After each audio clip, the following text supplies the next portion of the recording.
उद्धरितुं भवसागरे निपतितान् जीवान् सदा दुःखितान् दद्रेयो प्रतिमां परवशश्चैतन्यमूर्तिपरां कैवल्याध्वनिनागदेव प्रवर पान्थकृतो येन स देवश्चक्रधर शरण्ये शरणो नान्तं निशं पातु मां श्रीगोपाल कृष्ण महाराज। सच्चिदानंद घन स्वरूप परमेश्वर अवतार भगवान श्री कृष्ण महाराज जी को साष्टांग दंडवत प्रणाम करके शारदीय नवरात्रों के निमित्त हम सब यहाँ पर भगवान श्री कृष्ण श्री चक्रपाणी महाराज जी के दिव्य चरित्रों को श्रवण कर रहे हैं। तो आज चतुर्थ सत्र में प्रवेश प्राप्त करते हैं। उससे पूर्व आनंद घन परमात्मा का अपने गुरुजनों का स्मरण करके उनको दंडवत प्रणाम करते हैं और आए हुए सभी भक्तों को, सभी संतों को जय श्री कृष्ण दंडवत प्रणाम। तो कल के सत्र के अंदर भगवान श्री चक्रपाणी महाराज जी की दिव्य एवं चमत्कार पूर्ण लीलाओं का हम सबने श्रवण किया। तो भगवान जी ने अपने जीवन में केवल चमत्कार ही नहीं किए, परमात्मा ने अद्भुत जीवात्माओं को शक्तियां भी प्रदान की हुई हैं।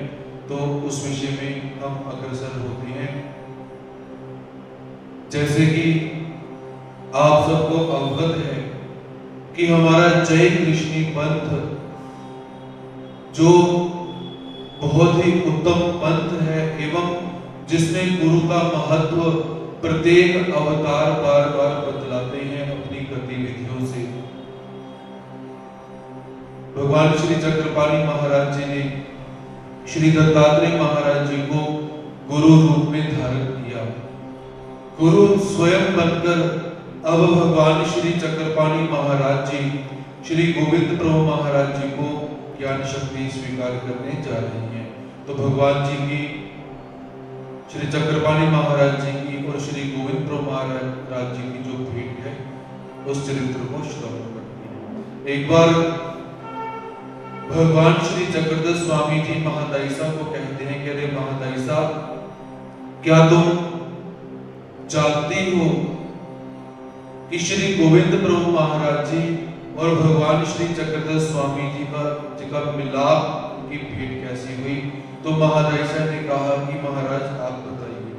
तो इस पर भगवान श्री चक्रधर स्वामी जी कहते हैं कि सुनो महादाई साहब, रिद्धपुर नामक प्रदेश में रिद्धपुर और नांदी गांव के बीच में एक छोटा सा गांव पड़ता है जिसे खेड़ कहा जाता है और इसी के अंतर्गत काटसुरा भी हम कह सकते हैं। तो वहां पर कान्हा ब्राह्मणों के वंश में श्री गोविंद प्रभु महाराज जी ने गर्भ पद्धति से अवतार को धारण किया। तो श्री गोविंद प्रभु महाराज जी की माता का नाम निमाइसा और पिता का नाम अनंत नायक था।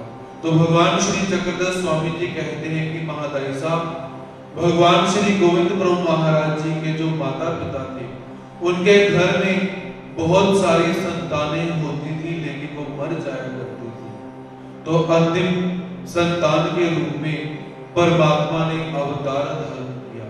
माता पिता को चिंता हुई कि कहीं हमारा ये बालक भी मृत्यु को प्राप्त ना हो जाए। मन में भय उत्पन्न हुआ, क्योंकि जितना लगाव माँ बाप अपने बालकों से करते हैं, बच्चों से करते हैं, उतना शायद ही किसी रिश्ते में रहता हो। तो माता चिंतित हुई, पिता भी चिंतित हुए कि कहीं हमारा ये बालक भी मृत्यु को प्राप्त न हो जाए। तो इसीलिए माता पिता ने उस बालक का नाम रखा गुंडम। गुंडम अर्थात पत्थर, व्यापक, कि जो परमात्मा प्रत्येक जगह पर व्यापक है, ऐसे परमात्मा को गुंडम कहा जाता है। तो ऐसे भगवान श्री गोविंद प्रभु महाराज जी का नामकरण हुआ। भगवान जी बड़ा होने लगे, लेकिन बड़े होते होते ही उनके जो माता पिता हैं उनका देहांत हो जाता है, कैवल्यवास हो जाता है। माता पिता के देहांत के बाद भगवान जी की जो मासियां थी और जो मामे थे, उन्होंने भगवान श्री गोविंद प्रभु महाराज जी का पालन पोषण प्रारंभ किया। जब श्री गोविंद प्रभु महाराज जी 5 या 7 वर्ष के हुए तो श्री गोविंद प्रभु महाराज जी का मुंजी बंधन व्रत जो होता है वो मुंजी बंधन संस्कार किया गया। और उसके बाद श्री गोविंद प्रभु महाराज जी को ऋतुपुर में लाया जाता है, जहां पर परमात्मा ने अपना संपूर्ण जीवन व्यतीत किया। तो यहाँ पर हमें मुंजी बंधन संस्कार प्राप्त होता है, जिसे जनेऊ धारण करना भी कहते हैं। तो हिंदू संस्कृति के अंदर प्राचीन समय में 16 संस्कार किए जाते थे। जैसे जैसे समय आगे बढ़ा, धीरे धीरे ये संस्कार लोप होते गए, क्योंकि कली काल जैसे जैसे बढ़ा, विधियों का जो प्रभाव था वो धीरे धीरे समाप्त होता गया। आज के समय में आप लोग भी व्यवहार में संस्कार करते हैं। कौन कौन सा करते हैं? पहला मुंडन संस्कार, दूसरा विवाह संस्कार और तीसरा मृत्यु संस्कार, अंतिम संस्कार। किंतु याद रखिए, इसके बीच में और बहुत सारे संस्कार हैं। जब लड़की 8 महीने की हो जाती है या उससे पूर्व हम चले तो सबसे पहले गर्भाधान संस्कार नाम रहता था। हमारे जो पूर्वज थे, जो गृहस्थ आश्रमी पूर्वज थे, वो जब संतान को प्राप्त करना चाहते थे तो पहले अपने संतों के पास जाकर पूछते थे कि हमें आज्ञा कीजिए, हमें आदेश कीजिए कि हम संतान उत्पत्ति की तरफ अग्रसर हों, जिसे गर्भाधान संस्कार कहा जाता है। उसके बाद 8 महीने में जो गोद भराई की रस्म रहती है, बालक का जन्म होना, उष्टवन संस्कार, पुंसवन संस्कार और नामकरण संस्कार, बहुत सारे संस्कार हैं। आज स्थिति क्या होती है? भगवान श्री कृष्ण महाराज जी का नामकरण संस्कार का उल्लेख प्राप्त होता है। गर्गाचार्य पधारे तो पिता नंद बाबा ने कहा कि इनका नामकरण करना है। तो भगवान श्री कृष्ण का नाम रखा गया कृष्ण, बलराम जी का नाम रखा गया संकर्षण बलिभद्र बलराम। गुरु आए, विधि विधान किया गया, फिर नाम रखा गया। तो आज की स्थिति भी मैं आपको थोड़ा सा बयान करना चाहता हूं। तो आजकल क्या होता है, बालक का जन्म हुआ और गुरुजी को फोन आता है, गुरुजी बेटे का जन्म हुआ है, बेटी का जन्म हुआ है, तो इनका नाम रखना है, तो आप नाम रख दीजिए। और हम भी क्या करते हैं, नाम ढूंढना शुरू करते हैं कि आज के हिसाब से कोई नाम रखा जाए। तो बड़े मुशक्कत करने के बाद 3-4 घंटे के बाद 10-15 नाम लिखकर भेजते हैं। बहुत सारे सुंदर सुंदर नाम प्राप्त होते हैं, अच्छा अर्थ होता है, बालक के ऊपर अच्छा प्रभाव हो। हम नहीं कहते कि विधि विधान से नामकरण करो। वैसे चाहिए क्या कि बालक का विधि विधान पूर्वक नामकरण होना चाहिए। बालक को गुरु के पास लेकर आओ और नक्षत्र के हिसाब से समय सारणी के हिसाब से जो नाम गुरु ने एक बार अपने मुख से उच्चारण कर दिया वही नाम रखना चाहिए। तो यहाँ पर क्या होता है, बहुत सारे 10, 15, 20, 25 नाम लिखकर व्हाट्सएप पे भेज दिए। उसके बाद फोन आता है, गुरुजी नाम पसंद नहीं आया। फिर नाम क्या रखा जाता है, किसी, अब वो सुन रहे होंगे, तो नाम अजीबोगरीब रखे जाते हैं जिनका अर्थ नहीं होता, और उस नाम का ऐसा अर्थ होता है कि बालक के ऊपर उसका इतना गलत असर पड़ता है कि बालक बाद में क्रूर वृत्ति का हो जाता है। कारण नाम का प्रभाव जरूर पड़ता है। और उस नाम को रखा कैसे, फोन पर, कोई लाभ नहीं है। यदि कोई भी क्रिया अविधि पूर्वक की जाए तो उसके भुगतान के लिए, नुकसान के लिए साथ में तैयार भी रहिए। आज सबकी एक ही परेशानी है कि लड़की सुनती नहीं है और लड़का भी नहीं सुनता है। कारण कोई विधि विधान हुआ ही नहीं, ना नाम अच्छी तरह से रखा गया, ना ही विवाह अच्छी तरह से होता है, ना ही कोई संस्कार किया जाता है। तो का इसलिए हमारी जो जीवन शैली है वो धीरे धीरे समाप्त हो चुकी है। तो जब हम भक्तों को कहते हैं कि ये नाम अच्छा है, इसका अर्थ भी अच्छा है, तो ये नाम रखिए, कहते नहीं।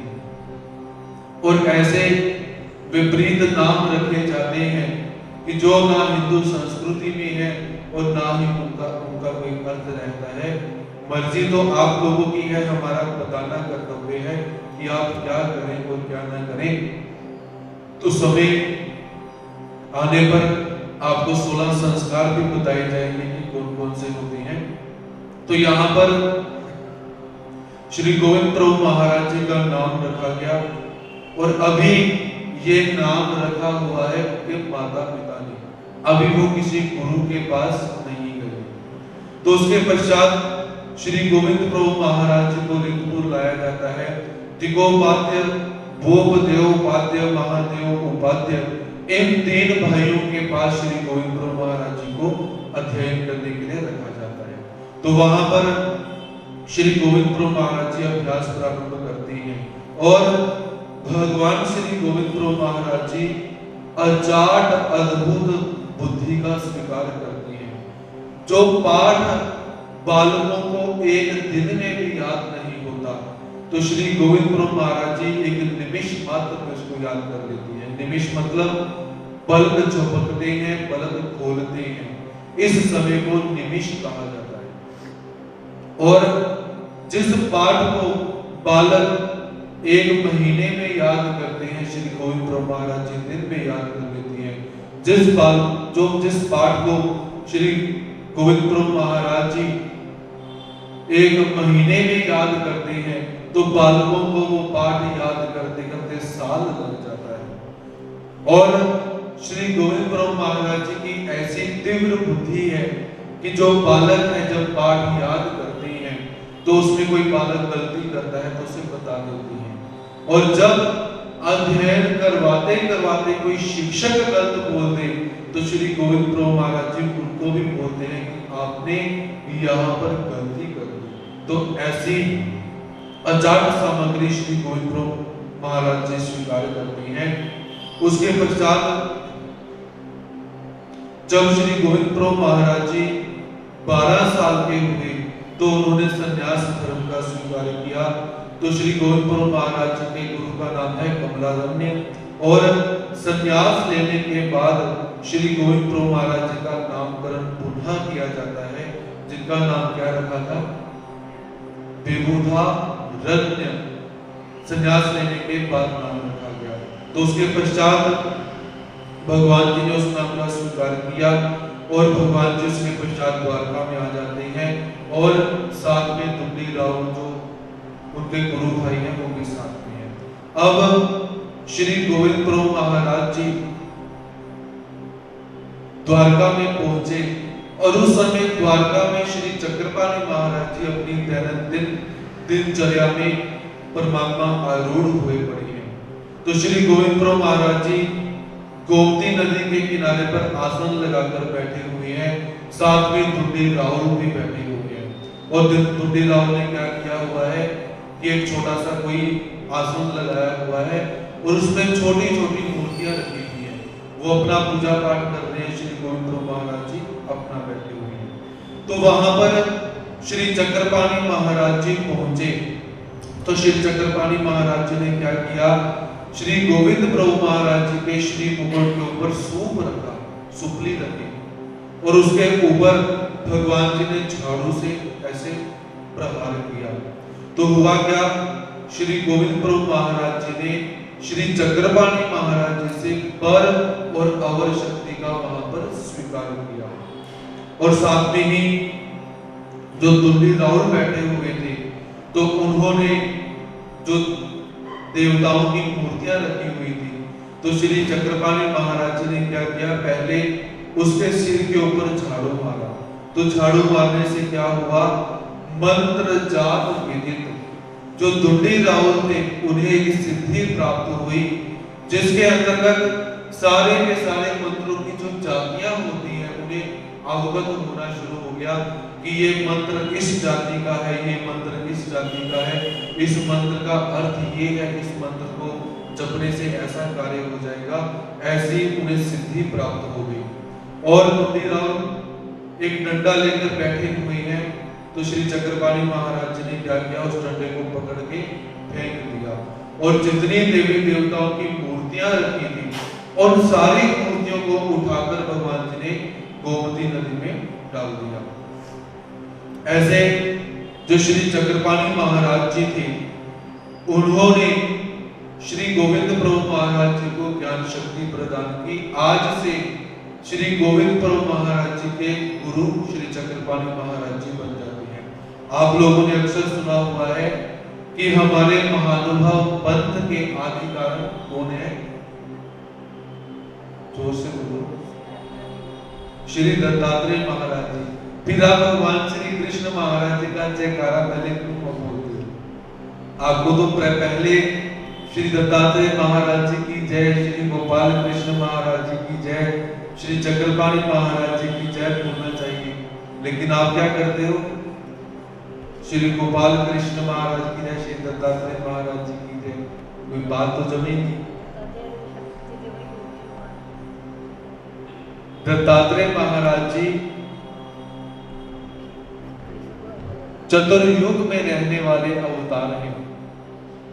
तो श्री दत्तात्रेय महाराज जी ने किस त्रेता के अंदर अवतार किया इसकी निश्चित नहीं है, लेकिन स्थान जैसे हमें उपलब्ध होते हैं, हम तो कहेंगे कि श्री दत्तात्रेय महाराज जी इसी कलयुग के त्रेता युग के, चतुर्युग के त्रेता युग के अवतार हैं। तो सबसे पहले श्री दत्तात्रेय महाराज जी ने श्री चक्रपाणी महाराज जी को ज्ञान शक्ति प्रदान की। फिर श्री चक्रपाणी महाराज जी ने श्री गोविंद प्रभु महाराज जी को ज्ञान शक्ति प्रदान करी। फिर श्री गोविंद प्रभु महाराज जी ने भगवान श्री चक्रधर स्वामी जी को ज्ञान शक्ति प्रदान करी हुई है। ऐसी गुरु परंपरा हमें प्राप्त होती है। और भगवान श्री कृष्ण महाराज जी ने विश्राम घाट में अपने बुद्धमय स्वरूप से स्वयं ज्ञान शक्ति का स्वीकार किया हुआ है। तो परमात्मा के जो अवतार हैं, वो अवतार भी गुरु परंपरा का परित्याग नहीं करते हैं। यदि परमात्मा के स्वरूप में सर्व समर्थता है, परमात्मा शुद्ध है, बुद्ध है, नित्य मुक्त है, तब भी परमात्मा कहते हैं कि मैंने गुरु धारण करना है। लेकिन ये जीव किस हाव भाव के अंदर रहता है, किस विचार विमर्श के अंदर रहता है, ये परमात्मा भी नहीं जान पाए और हम भी नहीं जान पाए कि जीवात्मा स्वयं गुरु बनने का प्रयास करता है। जब थोड़ा सा अपने गुरुजनों से अध्ययन प्राप्त किया, थोड़ी सी श्रीमद् भगवत गीता पढ़ी, थोड़ा सा ब्रह्म विद्या शास्त्र पढ़ा, तो अपने आप को उसी समय गुरु मानना प्रारंभ कर देते हैं कि हमारे जैसा कोई है ही नहीं। और स्वयं अध्ययन पूरा नहीं हुआ, दूसरे को पढ़ाना शुरू कर दिया। इसीलिए क्या होता है कि ऐसे व्यक्ति धर्म से जल्दी पतित हो जाते हैं, धर्म से गिर जाते हैं, परमात्मा के धर्म से विपरीत हो जाते हैं। इसीलिए परमात्मा कहते हैं कि जिस गुरु से भाजिए गुरु माना हुआ, जिस व्यक्ति ने आपको सब्जी काटने का ज्ञान भी दे दिया, वो भी आपके लिए गुरु स्थान पर है। उसको जाकर उंगली नहीं करनी, तुमने तो मुझे एक सब्जी काट के बताई, मैं तो 10 काट सकता हूँ, बिल्कुल नहीं। यदि आपको थोड़ा सा गुण दिया, बाकी आपने अपनी कला कुशलता से बढ़ा दिया, अच्छी बात है, किंतु उसका अपमान कभी नहीं करना चाहिए। चाहे आपके गुरुजी के पास उपाधियां हो चाहे ना हो, आपके गुरुजी बड़े पुराने कपड़े डालते हो तो कोई बात नहीं, गुरु हमेशा गुरु ही रहता है। तो आप और हम, परमात्मा इस गुरु परंपरा से हमें यही शिक्षा प्रदान करते हैं कि व्यक्ति कितना भी गुणवान क्यों ना हो जाए, उसे गुरु धारण करना ही पड़ता है। यदि किताबों में से पढ़ के नाम याद कर लिया, बहुत सारे हमारे बच्चे ऐसे कहते, गुरुजी आपने तो किताबों में नाम डाल दिया, हमने पढ़ लिया। मैंने कहा कोई बात नहीं, शब्द पढ़ा, उसमें सामर्थ्य कभी नहीं आएगा। आप ग्रंथों में से शब्दों को ले सकते हो, बोध आपको नहीं आएगा जब तक आप गुरु मुख से श्रवण नहीं करोगे और परमात्मा की कृपा नहीं होगी, आपको समझ नहीं आएगा। तो गुरु का महात्म्य हमारे सारे के सारे अवतार यहाँ पर बतलाते हैं। तो ऐसे श्री चक्रपाणि महाराज जी ने अनंत जीवों को विद्या प्रदान की हुई है। तो एक बार महाराजा भगवान श्री चक्रधर स्वामी जी से पूछती है कि हे प्रभु, श्री चक्रपाणि महाराज जी ने कितने लोगों को विद्या का दान दिया हुआ है, आप मुझे सविस्तार बताइए। तो भगवान श्री चक्रधर स्वामी जी कहते हैं कि भाई, श्री चक्रपाणि महाराज जी ने 52 पुरुषों को विद्या दान दिया हुआ है, बड़े, और 84 को शिल्प विद्या प्रदान की है, शिल्प विद्या और अपरोक्ष विद्या। तो और भगवान श्री चक्रधर स्वामी जी कहते हैं कि अनंत जीवों को मार्ग प्रकट कर दिया, अनंत को जो साधन प्रदान कर दिए। सुपेनी हानिति त्यासी मार्ग प्रकटे थी। तो भगवान जी जिसको सूप से मारा करते थे, सुपेनी हानि तले त्या विद्या हुए, अर्थात जिसको सूप से मारते थे उसे विद्या प्राप्त हो जाती है, जो देवताओं की विद्या है, विद्या मार्ग के अंदर जिसको आप पढ़ते हो। और जिसको झाड़ू से मारते थे उसे मार्ग प्रकट हो जाता था, अर्थात जो बहिर्याग है वो से प्रकट हो जाता था। तो महादायिशा ने पूछा कि भगवान जी मुझे सविस्तार में बताओ। तो भगवान श्री चक्रधर स्वामी जी कहते हैं कि एक व्यक्ति ऐसे हैं जिन्हें शिल्प विद्यावंत कहा जाता है, छोटी देवताओं की जो शक्तियां प्राप्त कर लेती है। एक विद्यावंत जिन्हें अपरोक्ष विद्यावंत कहा जाता है, जो बड़ी देवताओं की विद्याओं को प्राप्त करती है। जब विद्या शास्त्र को आप पढ़ोगे तो शिल्प विद्यावंत कौन से होते हैं, अपरोक्ष विद्यावंत कौन से होते हैं, इनका सविस्तार आपको बताया जाएगा। और कुछ को परमात्मा वयस्तंभनी विद्या प्रदान करती है। श्री चक्रपाणि महाराज जी वयस्तंभनी विद्या अर्थात जिसमें जिस विद्या को प्राप्त करने के पश्चात बुढ़ापा कभी नहीं आता, जिस उम्र में विद्या प्राप्त की वैसी ही उम्र रहेगी, ऐसी वयस्तंभनी विद्या। किसी को उत्पवन करने की विद्या देती है, मतलब वो व्यक्ति हवा में उड़कर गमन कर सकता है।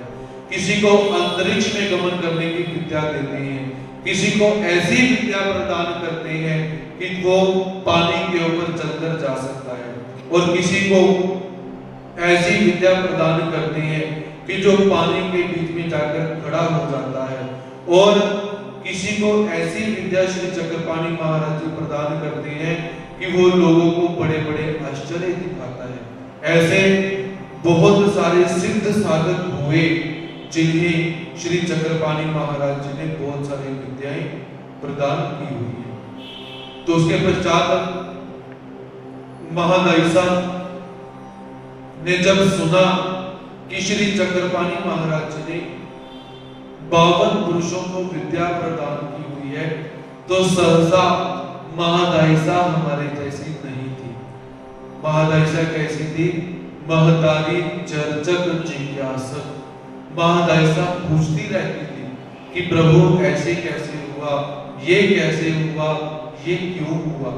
चर्चा पहले पूछती थी, फिर परमात्मा बतलाते थे, फिर चर्चा किया करती थी। तो महादायिसा की शंका जिज्ञासा वहीं पर नहीं रुक जाती। महादायिसा ने अगला प्रश्न किया कि हे प्रभु, आप जिन 52 पुरुषों विद्यावंतों का उल्लेख करते हो, उनके नाम भी मुझे बतलाओ। देखिए हमारी ब्रह्मविद्या शास्त्र कैसी है। ब्रह्मविद्या शास्त्र में जो कहा जाता है उसको पूरा बताया भी जाता है। 52 पुरुषों का नाम पता नहीं कब विद्यावंत हुए होंगे, लेकिन हमारे भगवान श्री चक्रधर स्वामी जी ने 52 व्यक्तियों का नाम भी यहाँ पर बतलाया है। उनके नाम का उच्चारण मैं यहाँ पे करता हूँ।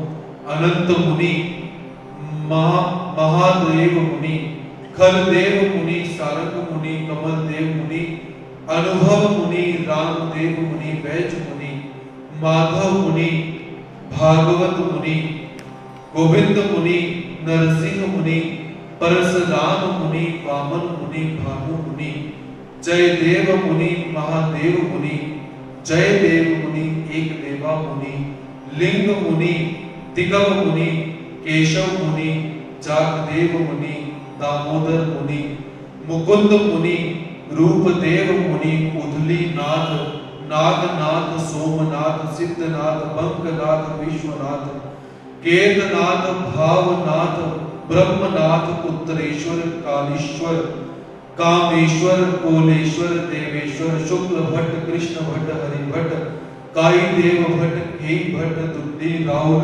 पुरुषोत्तम राउल, जंगम राउल, अनुभूति राउल, निवृत्ति राउल, नाती, जोगना कोली, ऐसे 52 पुरुषों को श्री चक्रपाणि महाराज ने विद्या प्रदान की हुई है। तो आज के समय में ये विद्यावंत क्या कर रही है? क्योंकि विद्यावंत कैसे हैं?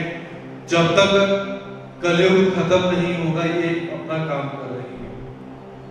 तो आज के समय में थोड़ा सा विचार करते हैं कि आप लोग देखो कि ये भौतिक वस्तु सामने पड़ी है, तो इस भौतिक वस्तु के माध्यम से कोई व्यक्ति कहीं भी बैठा हुआ है, जिंदा होना चाहिए, तो वो देश विदेश में कहीं भी बैठा हुआ है, वो इस भौतिक साधन के माध्यम से हमें यहाँ पर एक छोटा सा मेमोरी कार्ड, उसके अंदर उसको तोड़ के देखो है क्या, क्या दिखाई देगा?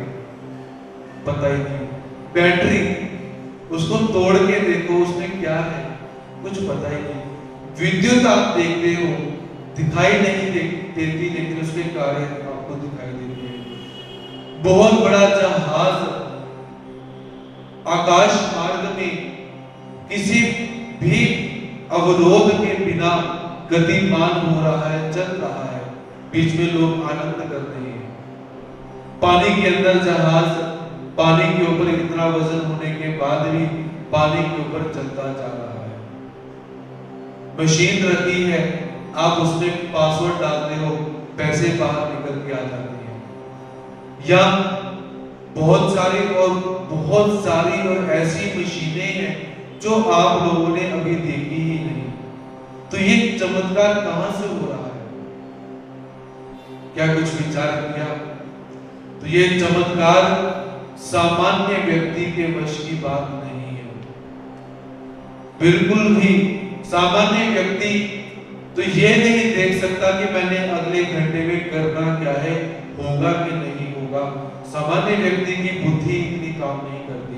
और जिन व्यक्तियों की बुद्धि यहाँ तक पहुंच चुकी है, वो कोई सामान्य व्यक्ति नहीं है, वो परमात्मा की कहीं ना कहीं विद्यावंतों का समझते हैं, जो ऐसी अद्भुत कलाएं करते जा रहे हैं। आप लोगों को शायद पता होगा कि जो वैज्ञानिक हैं, उन्होंने एक ऐसा कंप्यूटर भी तैयार कर दिया हुआ है जिससे भविष्य जाना जा सकता है। डिवाइस रेडी हो चुकी है, एक्सपेरिमेंट उसका चल रहा है, और वो है क्या? पूरी की पूरी कांच की शीट है, और उस कांच की शीट के ऊपर सब कुछ दिखाई दे रहा है। और ये मशीन तो बहुत दूर की बात, आज ऐसे मोबाइल लॉन्च हो चुके हैं जिसकी केवल पारदर्शी शीट है, कांच का टुकड़ा ही है, कुछ नहीं है उसके अंदर। ये कौन करता है?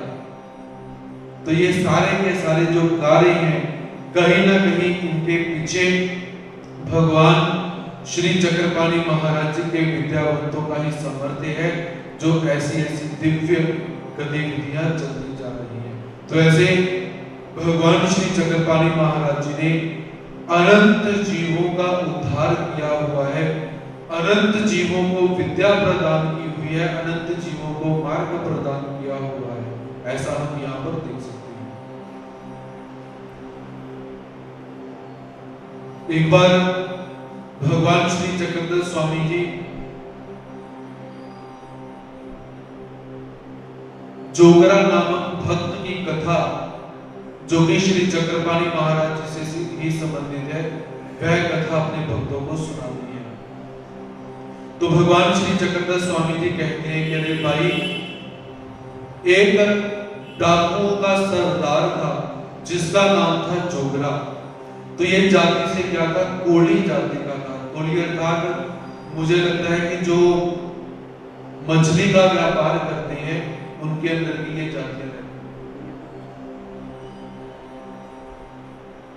तो कोली जो मछुआरे होते हैं उनकी ही जाति रहती है। तो आज भी उत्तराखंड के अंदर जोगरा नामक एक छोटा सा गांव है। अब यही गांव जोगरे का हो सकता है, जहां तक मेरी बुद्धि जाती है। तो उत्तराखंड में जो जोगरे नामक गांव है, वहां का रहने वाला ये था।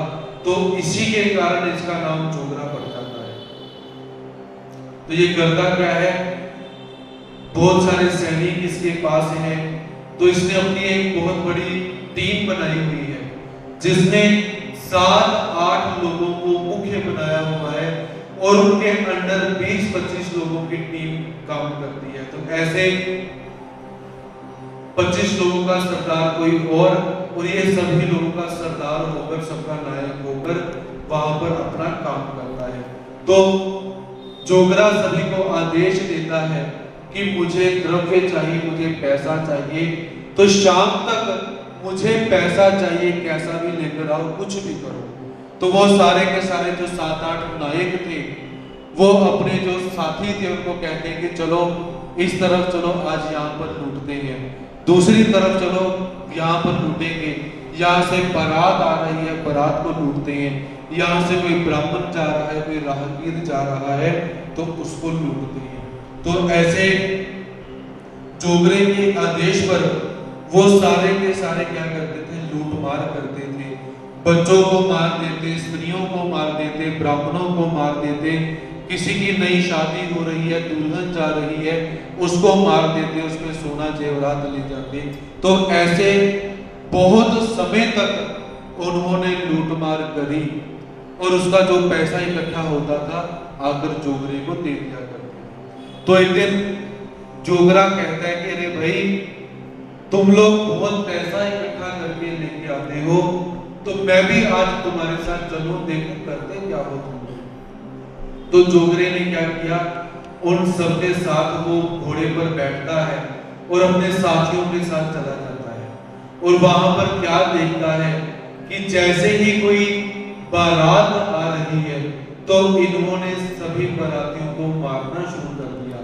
जोगरा पीछे खड़ा होकर हक्का बक्का देखता रह गया कि मेरे जो सिपाही हैं वो कर क्या रहे हैं। और जोगरा वहां पर एक दर्दनाक स्थिति क्या देखता है कि एक स्त्री जो कि मृत प्राय हो चुकी है, मर चुकी हुई है, और उसका बालक उसके पास बैठा हुआ है, और उसके छाती से वो दूध पी रहा है, वो दुधन कर रहा है।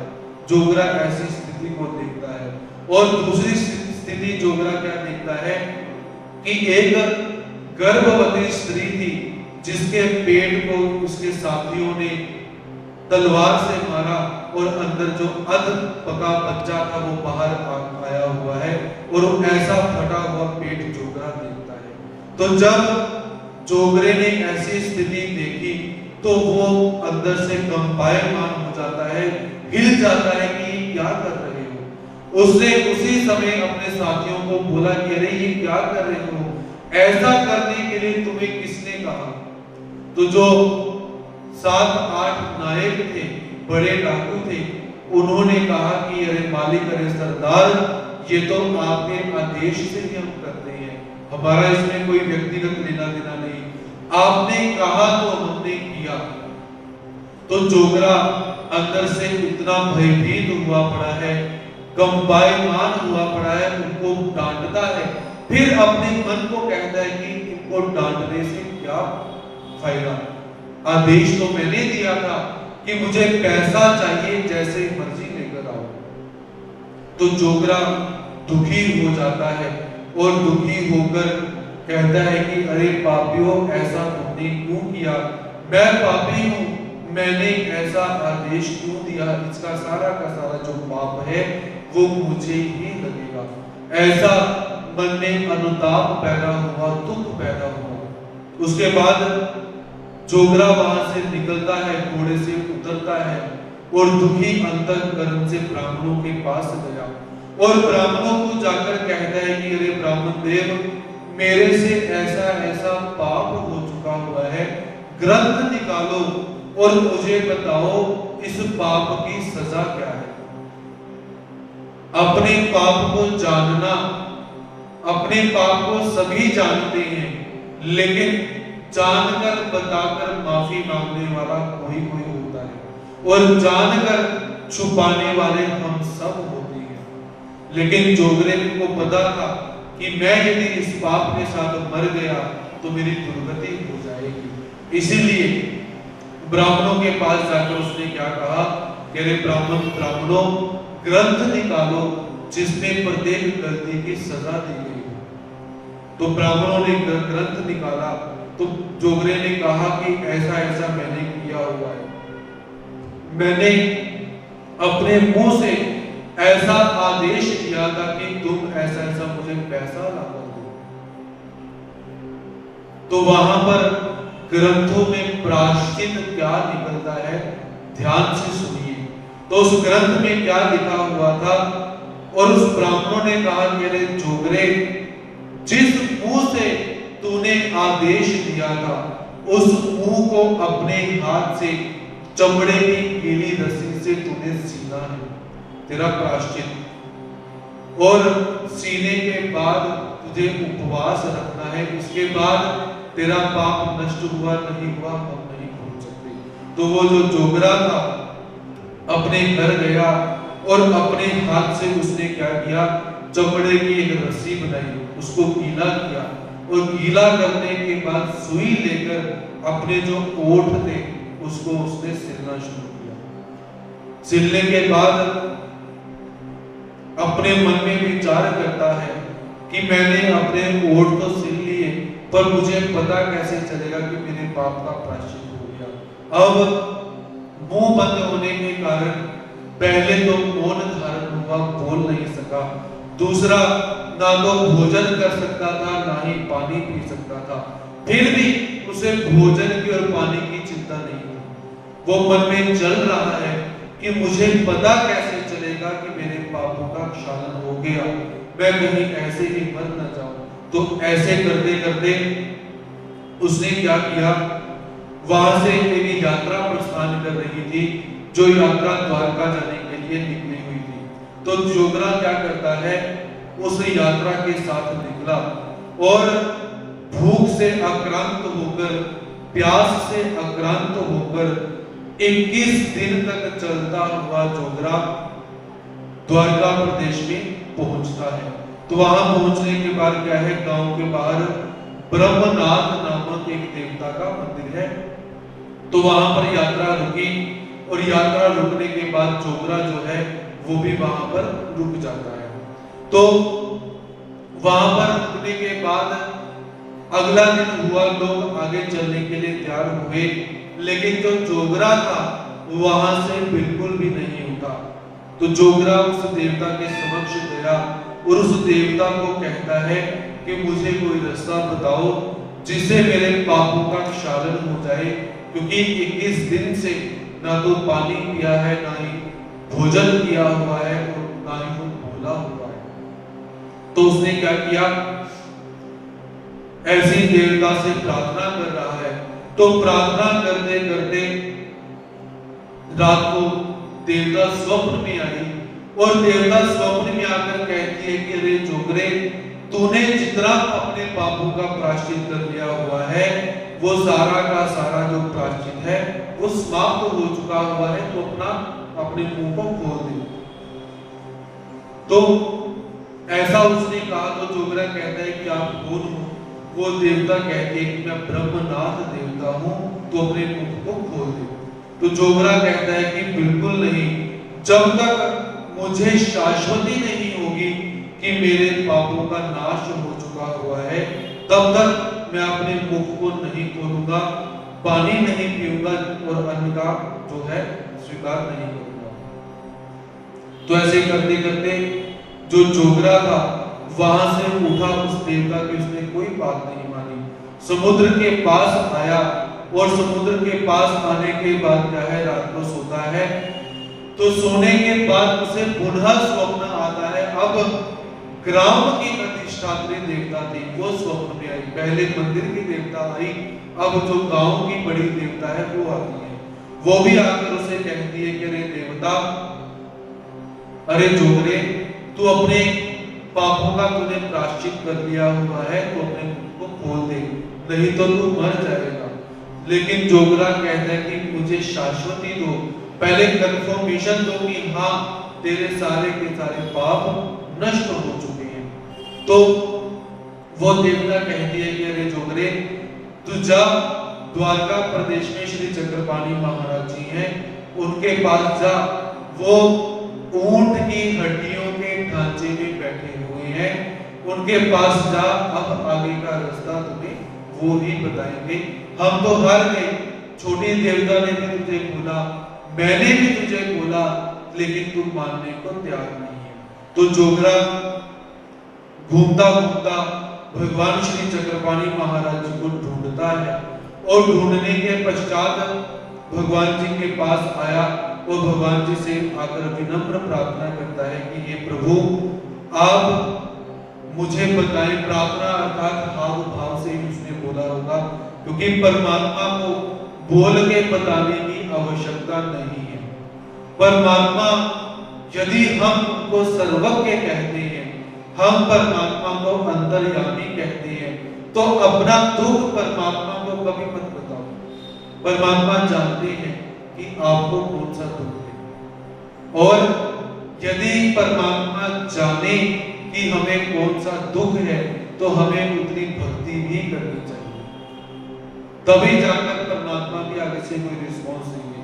तो जोगरा भगवान श्री चक्रपाणी महाराज जी के पास गया और जाकर भगवान जी से प्रार्थना की, हाव से भाव से। तो परमात्मा कहते हैं कि रे जोगरे, तेरा सारा का सारा पाप जो है वो नष्ट हो चुका है, अब अपने मुख को तू खोल ले, तेरा पाप नष्ट हो चुका है। तो जोगरा फिर कहते हैं कि हे प्रभु, मुझे कोई शाश्वती बताओ, जो मुझे कोई चमत्कार बताओ कि मुझे पता चले कि मेरा पाप नष्ट हो चुका है। तो भगवान श्री चक्रपाणी महाराज जी कहती है कि जोगरे, वैसाखी की पूर्णिमा को तू द्वारका में जा, तुझे वहां पर भगवान श्री कृष्ण महाराज जी की द्वारका का कलश दिखाई देगा, और समझ जाना कि जो तेरा पाप है वो सारा का सारा नष्ट हो गया। तो जो जोगरा था वो जाता है, पहले प्रतीति लेता है, उसे द्वारका में कलश दिखाई दिया, फिर जाकर उसने अपने जो उसने प्रायश्चित किया हुआ था उसे वो समाप्त करता है। उसके बाद जोगरा जो था उसे ऐसी प्रतीति हो जाती है कि वो पुनः भगवान श्री चक्रपाणी महाराज जी के पास आया और उसने भगवान जी के पास आकर अनुसरण ग्रहण किया। आपका ज्ञान तब तक सफल नहीं होता जब तक आप अनुसरण नहीं करते। अनुसरण मतलब ज्ञान के ऊपर चलना। बातें मेरे समेत बहुत बड़ी बड़ी की जाती है, लेकिन परमात्मा को शब्द नहीं चाहिए, परमात्मा को श्लोक याद कर लिया नहीं चाहिए, परमात्मा को बड़े बड़े आपने व्याख्यान दे दिए। परमात्मा ये नहीं चाहते। परमात्मा चाहते हैं कि आपने एक वचन पढ़ा, आप उसके ऊपर कितना खरे उतरे, आपने कितना उसका पालन किया। परमात्मा ये चाहते हैं। तो जो जोगरा था भगवान जी के पास आया और भगवान जी के पास आकर उसने अनुसरण लिया, और उसके बाद अनुसरण लेने के बाद भी वो जोगरा शांत नहीं हो रहा है। तो भगवान श्री चक्रपाणी महाराज जी ने उसके पश्चात उसे अप्रोक्ष विद्या की जो रश्मि थी, थोड़ी सी कला थी, वो संचार की कि बड़ी शांत हो जाए। पहले अनुसरण दिया, अर्थात शब्द ज्ञान हो गया। उसके बाद तब भी वो शांत नहीं हुआ, चलता रहता है। फिर अप्रोक्ष विद्या की रश्मि का संचार किया, फिर भी वो शांत नहीं हुआ। उसके पश्चात भगवान जी क्या करते हैं, उसे अपने स्वरूप का दर्शन देते हैं कि इस चक्रपाणी के घट के अंदर एक ईश्वर का स्वरूप है, उसे देखकर शांत हो जा। तो उसके बाद जब जोगरा परमात्मा के स्वरूप के दर्शन कर लेता है, फिर जाकर वो शांत होता है। क्योंकि परमात्मा के स्वरूप का दर्शन, जब हमें परमात्मा के स्वरूप की प्राप्ति हो जाएगी, सारे कलिमल धुल जाएंगे, अविद्या मल नाश हो जाएंगे, तब जाकर परमात्मा का स्वरूप दिखता है। या दूसरा, जो परमात्मा का प्रेमी भक्त है, जैसे भाईसा जी है और कुंती माता है, ऐसे जो भगवान जी के प्रेमी भक्त हैं, जब परमात्मा का पूजा अवसर शुरू होता है तो उस पूजा अवसर के अंदर प्रेमी भक्तों को जैसी जैसी कलिका होगी, एक कलिका होगी, दो कलिका होगी, तीन कलिका होगी, चार कलिका होगी, कलिका के अनुसार उनको स्वरूप का दर्शन होता है। आप लोग जब पूजा अवसर पढ़ते हो तो उसमें क्या देखते हो कि बाईसा जब दंडवत डालती है तो वो दंडवत डाली जा रही है, सूझबूझ ही नहीं है। आरती करती है, आरती करते करते उसके हाथ कांपने शुरू हो जाते हैं और भगवान जी भक्तों को बोलते हैं कि बाईसा के हाथ की थाली पकड़ो, नहीं तो थाली गिर जाएगी। कारण कि बाईसा को स्वरूप दर्शन हो रहा है। अब बाईसा माता प्रेमी है, परमात्मा के उभय दृश्य अवतार सामने है, ये स्थिति तो समझ आ गई, हम क्या करें। भगवान जितना आचार सन्निधान स्थित पुरुषों को बता के गए हैं, उससे ज्यादा आचार परमात्मा हमें बता कर गए हैं। तो हमें परमात्मा ने क्या बताया, अवसर कालीचे थोर गोगने मनोनी अवसर भ्रष्टा न हुआ।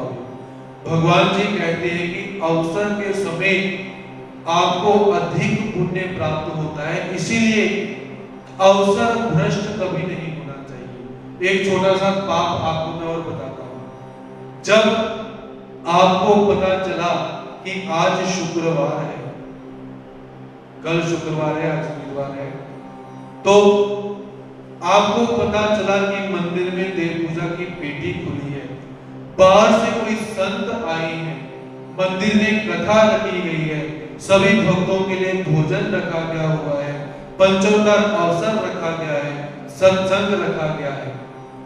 आपको सूचना मिल गई, आपने क्या कहा, अवसर भ्रष्टा न हुआवे। आप अवसर भ्रष्ट हो गए घर बैठे बैठे, आपको अवसर में नहीं आने का जो पुण्य था वो तो नहीं मिलेगा, लेकिन थोड़ा सा पाप जरूर लगेगा, क्योंकि आपने अवहेलना की, अवहेलना की आपने कि छोड़ो क्या करना है जाकर, कल भी शुक्रवार है, आज भी पेटी खुली है, कल भी खुली है, कल चले जाएंगे। पेटी तो खुलती रहती है, गुरुजी देवेले बैठे हुए हैं, हमने क्या करना है जाकर। तो आप अवसर भ्रष्ट की कैटेगरी में आ जाते हो। और परमात्मा हमें कहते हैं कि जब आप अवसर में जाते हो, अवसर अर्थात कोई भी अवसर, चाहे हमने प्रीति भोज ही क्यों ना रखा हो, वो भी अवसर ही है। तो जब आप अवसर में जाते हो तो आपको अगर 10% लाभ अकेले पूजा करने का प्राप्त होता है, तो आपको लाइन में बैठ के पूजा करने का 100% आपको पुण्य प्राप्त होगा। और भगवान श्री चक्रधर स्वामी जी कहते हैं कि धर्म वार्ता प्रसंगे है सर्वत्र अवस्था। भगवान जी हमारे पास तो नहीं है, लेकिन भगवान जी ने एक रास्ता हमें बताया कि अगर मेरी स्थिति को महसूस करना चाहते हो तो कहां पर जाओ? धर्म वार्ता प्रसंगे, जहां पर धर्म की वार्ता हो रही है, हे सर्वत्र अवस्थान, मैं वहां पर आकर विराजमान होता हूं। जब परमात्मा ने अपने मुख से ही बोल दिया तो और क्या शेष रह जाता है। लेकिन हम ऐसे निष्ठुर हो चुके हैं, हमारा मन ऐसा बंधनों से बंध चुका है, कलिबल से ऐसा धुल चुका हुआ है, अविद्यादि बंधन ऐसे लग चुके हैं कि हम सुनकर अनसुना करते हैं। तो इसीलिए भगवान जी अवसर काल के महत्व को बतलाते हैं कि अवसर के समय मंदिर अवश्य आना चाहिए। जब भी किसी भी मंदिर में देव पूजा पेटी खोली गई हो, कोई संत महंत बाहर से आए हो, कोई भी गतिविधि हो, कुछ समय निकालकर उपस्थिति अवश्य किया कीजिए, क्योंकि उसका पुण्य हमें अधिक प्राप्त होता है। तो ऐसे जो जोगरा है उसे भगवान श्री चक्रपाणि महाराज जी ने अपने स्वरूप का दर्शन दिया। इसके बाद भगवान श्री चक्रधर स्वामी जी कहते हैं कि भाई अनुताप ऐसा की जेने दृष्टि कीर्ति अदृष्टि फल। दुख कैसा करना चाहिए, कि अनुताप कैसा करना चाहिए, अनुताप ऐसा होना चाहिए कि दृष्ट पर आपको कीर्ति प्राप्त हो जाए और अदृष्ट पर ईश्वर का फल प्राप्त हो जाए। आपन में गुरुनि निर्वाण प्राश्चित। प्राश्चित कैसे होना चाहिए? आपन पे गुरुनि, आप जब प्राश्चित करते हो अपने आप को भूल जाओ, स्थिति क्या है, क्या हो रहा है। अब जोगरे ने प्राश्चित किया अपने आप को भूलकर, अपना सर्वस्व समाप्त करके उन्होंने प्राश्चित किया हुआ है। तो यहाँ पर भगवान श्री चक्रपाणि महाराज जी ने और भगवान श्री चक्रधर स्वामी जी ने प्राश्चित करने का विधान यहाँ पर इस चरित्र के माध्यम से बताया हुआ है। तो जो लोग प्राश्चित नहीं करते तो वो नरकों में जाने के लिए तैयार नहीं। मैं नहीं कहता, लेकिन शास्त्र कहते हैं आप प्रतिदिन घर में प्राश्चित करें। मंदिर में जब आए आप दंडवत डालते हो, कोई संत महंत गुरुजी बैठे हैं, आप यदि उनको ये नहीं बोलते कि गुरुजी मेरे सिर पापा भूषण प्रसव उड़ाओ, तो नरकों में जाने के लिए तैयार नहीं। ये छोटा सा वाक्य आपको नरकों से बचा सकता है। वो महात्मा जी जितने मर्जी पापी हो, उनको कुछ आता हो ना आता हो, आपने चिकित्सा नहीं करनी। आपका जो काम है वो काम आपने करना है। आप लोग मंदिर आते हो, मंदिर आने के बाद या सभी मंदिर जाते हैं, आप लोग प्रायश्चित नहीं करते। क्यों नहीं करते? मैं क्यों नीचे गिरूं भाई, मेरा स्वाभिमान समाप्त हो जाएगा, मैं क्यों प्रसन्न हो रहा हूं, मैंने कौन सा पाप किया। पहले हम अपनी गलती मानने के लिए तैयार नहीं होते, प्रायश्चित कहां करोगे। याद रखो, नित्य नरक और बड़े बड़े नरकों के द्वार आपके लिए खुले हैं। बचना चाहते हो तो घर में प्रायश्चित करो और मंदिर जाकर अपने गुरुजी से भी जाकर प्रसव उड़वाया करो। और जो प्रायश्चित विधि होती है जब भी हो, उसमें भी सामूहिक प्रायश्चित विधि में सहभाग अवश्य लेना चाहिए। भगवान श्री चक्रपाणि महाराज जी का प्राचीन से और फलटन का प्राचीन से बहुत संबंध है। फलटन में भगवान श्री चक्रपाणी महाराज जी का जन्म स्थान और उसके पास ही एक और स्थान है जिसे बाबा साहेब मंदिर कहा जाता है। तो वहां पर भगवान श्री कृष्ण महाराज जी की मूर्ति है, बाहर स्थान बना हुआ है और पीछे निद्रा स्थान है और पास में ही पान फेंकने का तालाब बना हुआ है। तो वहां पर 3 अवतारों का संबंध है। तो सबसे पहले उस स्थान पर धवल नगर का राजा था सिंघन, उसने भगवान श्री कृष्ण महाराज जी की मूर्ति की स्थापना वहां पर करवाई थी और उसे कुष्ठ रोग था। तो उस राजा ने पान फेंकने का जो स्थान है वहां पर स्नान किया था, उसका कोढ़ दूर हो गया था। तो कोढ़ क्यों दूर हुआ? क्योंकि इस स्थान पर 3 अवतारों का संबंध है। पहले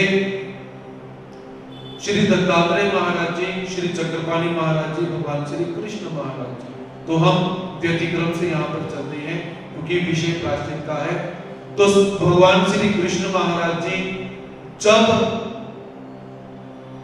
अभिमन्यु का रिश्ता लेकर उत्तरा के घर में जा रहे थे, विराट राजा की नगरी में जा रहे थे, तो भगवान श्री कृष्ण महाराज जी यहाँ पर पान फेंकने फलटन में रुके थे और भगवान जी ने यहाँ पर स्नान किया कि वह अपने हाथ पांव भगवान जी ने धोए थे। उसके बाद भगवान श्री चक्रपाणी महाराज जी प्रतिदिन भगवान श्री कृष्ण महाराज जी की मूर्ति को पुष्प समर्पित करके पान फेंकने का जो तालाब है उसे देखते थे, दर्शन करते थे और जब कोई त्योहार होता था वहां पर स्नान भी किया करते थे। और तीसरा, श्री रामचंद्र जी को जब स्त्री हत्या का पातक लगा,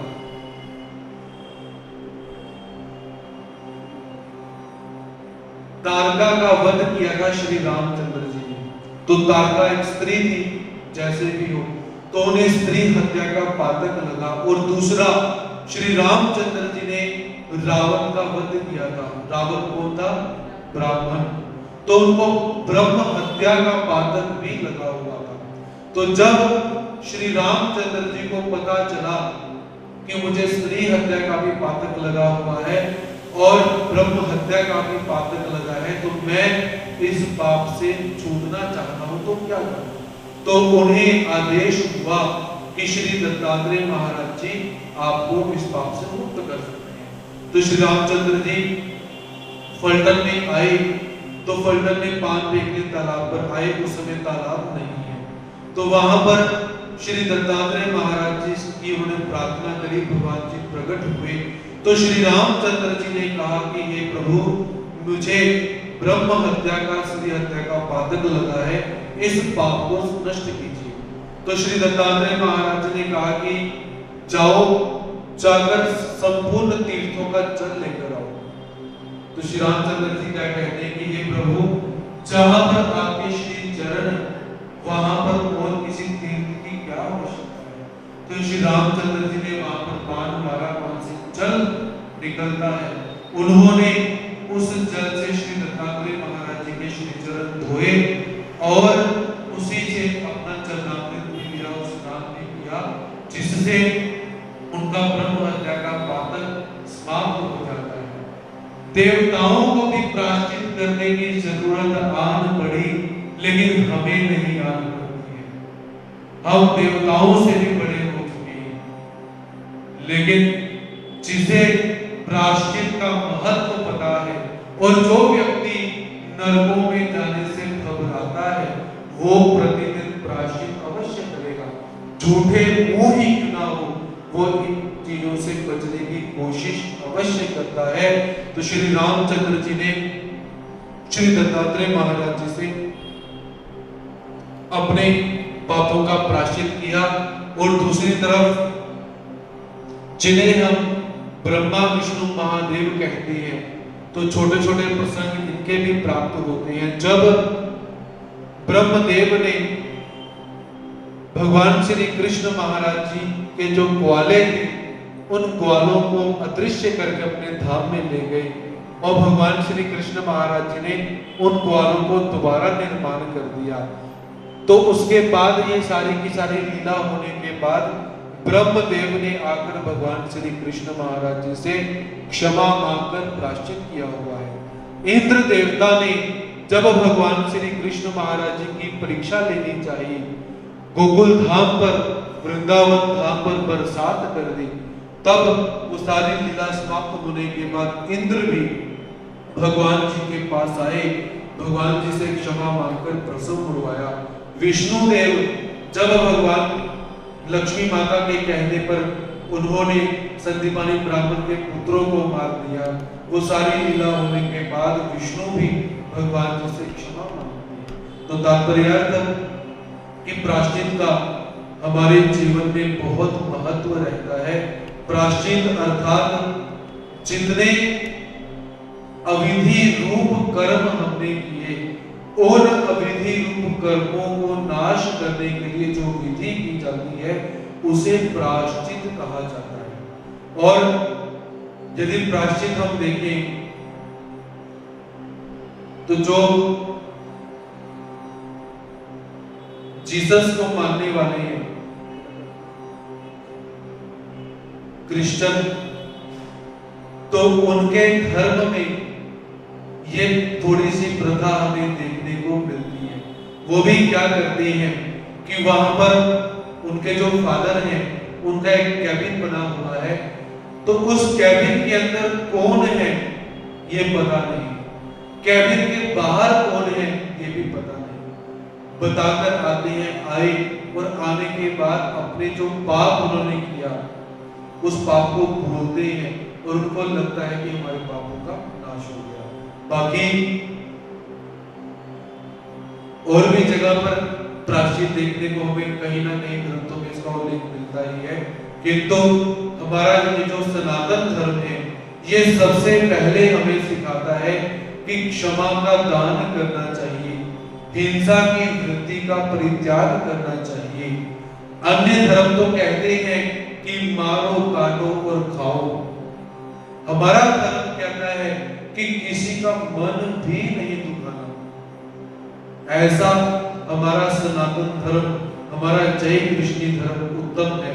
इसीलिए बार बार आपको यही कहा जाता है कि मानसिक हिंसा से बचिए, वाचिक हिंसा से बचिए और शारीरिक हिंसा से तो बचना ही बचना है। कोई कैसा भी वर्तन करे आपको शांत रहना है, लेकिन आज के समय में ये बहुत बड़ी मुश्किल बात है, क्योंकि जब तक किसी को थोड़ा सा डरावा ना दो, किसी को थोड़ा सा अपने से हटाओ ना, तो लोग अपना पाप कर्म करने के विषय में हटते नहीं है, क्योंकि वृत्तियां क्रूर हो चुकी हैं। धर्म कर्म करना नहीं, दिखावा बहुत करना और पाप कर्म रज के करना। हमारी स्थिति हो चुकी है कि हम नहीं करते, दिखाते हैं, और पाप हम ऐसे करते हैं कि हमें कोई देखता ही नहीं। लेकिन याद रखिए, परमात्मा दृष्ट अवस्था में भी सर्वव्यापक है, देख रहे हैं। अदृष्ट अवसर में जब त्राही माम, हे प्रभु हमें बचाइए, हे प्रभु हमें बचाइए, हे प्रभु हमें बचाइए, जब ऐसी चीखें निकलती हैं तो पता चलता है नरक बाहर जाकर क्या देखने की जरूरत है।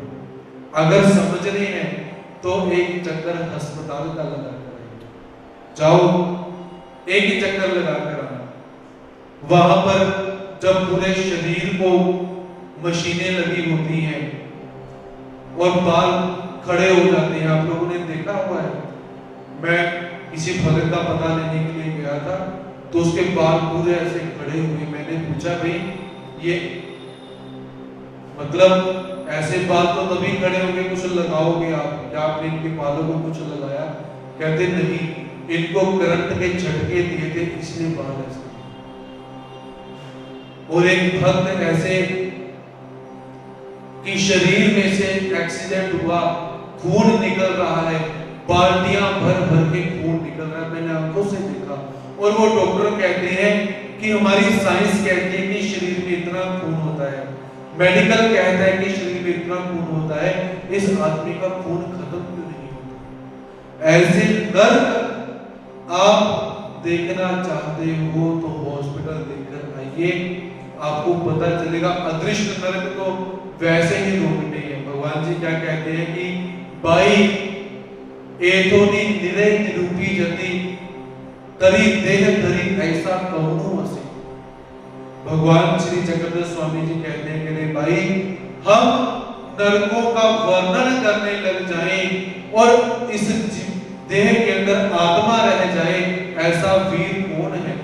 मतलब नरक सुनते सुनते आदमी मृत्यु को प्राप्त हो जाएगा। अगर नहीं हुआ मोटी सुरी सो सो महाराज, वो आदमी चाकू लेकर अपने पेट फाड़ के खुद ही मर जाएगा। तो सोचिए, जिन नरकों का वर्णन इतना दुखदाई है, जब वो नरक भोगने पड़ेंगे तब क्या हाल है? तो इसीलिए आप सबसे मैं यही निवेदन करता हूं, यदि कोई संत है तो ये मत समझिए कि हम संत हैं, हम गुरु हैं, हमारे लिए प्रायश्चित का विधान नहीं, हमारे लिए भी प्रायश्चित का विधान है। यदि कोई संत है तो जाकर अपने गुरु से प्रसव अवश्य करवाना चाहिए। यदि हम भक्त हैं तो हमने अपने गुरुओं से जाकर प्रायश्चित अवश्य करवाना चाहिए। जो लोग नरकों में जाना चाहते हैं, नरकों का दीदार करना चाहते हैं, उन्हें प्रायश्चित करने की, प्रसव करवाने की कोई आवश्यकता नहीं, कोई जोर जबरदस्ती नहीं है। आपके कर्म आपके साथ, मेरे कर्म मेरे साथ। यदि आप लोग नहीं जाना चाहते तो नियम बांधिए। मंदिर में जिस दिन भी गए, गुरुजी आपके बाहर बैठे हैं या अंदर बैठे हैं, आपने 2 दंडवत डालकर उनके समक्ष इतना जरूर कहना है कि गुरुजी मेरे सिर पापा दोषा का प्रसन्न हो। मान लीजिए जो मंदिर के गुरुजी वहां पर नहीं है, कोई भी महात्मा जी बैठे हैं, उनको निवेदन कीजिए कि महात्मा जी मेरे सिर पापा दोषा का प्रसन्न हो। तो आप इस विधि को अपने जीवन में धारण कीजिए और परमात्मा के पास जब पहुंचना है तब तो पहुंचेंगे ही। ये ना हो कि नरकों में ही लटकते रहे और परमात्मा हमारी प्रतीक्षा करे। परमात्मा कैसी प्रतीक्षा करती है कि जैसे एक बहन प्रतीक्षा करती है कि मेरा भाई कब बड़ा होगा, कब सिर पे सेहरा बांधेगा और कब अपनी दुल्हन लेकर आएगा, वैसे ही परमात्मा प्रतीक्षा करते हैं कि ये जीवात्मा कब बड़ा होगा, कब ज्ञान प्राप्त करेगा, कब आचरण करेगा, कब मेरे पास आकर पहुंचेगा। परमात्मा भी हम सबकी प्रतीक्षा कर रही है। इसीलिए हम पाप कर्मों में, नरकों में कहीं उलझ ना जाए और परमात्मा हमारी प्रतीक्षा ना करते रहे, ऐसा हमारे साथ कहीं घटित ना हो। तो इसलिए प्रसव अवश्य करवाइए, प्रायश्चित अवश्य करवाइए। तो आज का सत्र हम यहीं पर समाप्त करते हैं। कल पुनः 4 बजे भगवान जी की आगे की लीलाओं को लेके आप सबके समक्ष उपस्थित होने का प्रयास रहेगा। तब तक के लिए जय श्री कृष्ण।